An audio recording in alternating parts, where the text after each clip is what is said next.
Ahmedabad cyber crime બ્રાન્ચે civil હોસ્પિટલના નામે tender અપાવવાના બહાને લાખોની છેતરપિંડી આચરનાર એક અત્યાધુનિક કૌભાંડી ગેંગનો પર્દાફાશ કર્યો છે. આરોપીઓએ એઆઈનો ઉપયોગ કરીને સિવિલ હોસ્પિટલના bogus employ ID, purchase order, tender form, letterhead અને જીમેલ આઈડી બનાવ્યા હતા અને કોર્પોરેશનના નામે બોગસ ટેન્ડર આપી વેપારી સાથે 9.60 લાખની ઠગાઈ આચરી હતી.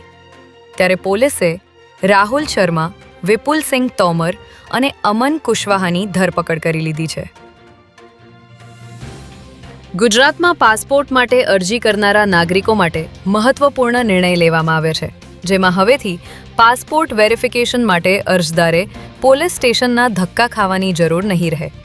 રાજ્યના પોલીસ વડા GS મલિકે તમામ પોલીસ સ્ટેશનો અને અધિકારીઓને પાસપોર્ટ વેરિફિકેશન પ્રક્રિયાને વધુ સરળ અને પારદર્શક બનાવવા મહત્વપૂર્ણ દિશાનિર્દેશો આપ્યા છે. નવી સૂચનાઓ મુજબ અરજદારને પાસપોર્ટ વેરિફિકેશન માટે પોલીસ સ્ટેશન ખાતે રૂબરૂ હાજર થવા માટે બોલાવી શકાશે નહીં, તેમજ પોલીસને અરજદારને રૂબરૂ મળવાની કે તેમની સહી લેવાની પણ જરૂર નહીં રહે.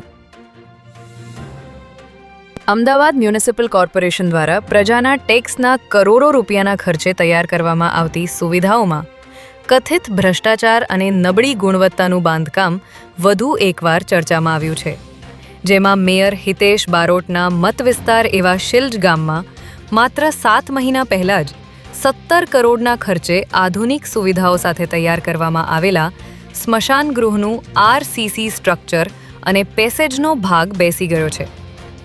જમીન ધસી જવાને કારણે ત્યાં મોટો ભૂવો પડી ગયો છે. ત્યારે સમગ્ર મામલે કોન્ટ્રાક્ટર અને જવાબદાર અધિકારીઓ સામે કડક પગલાં લેવાય તેવી માંગ ઉઠવા પામી છે.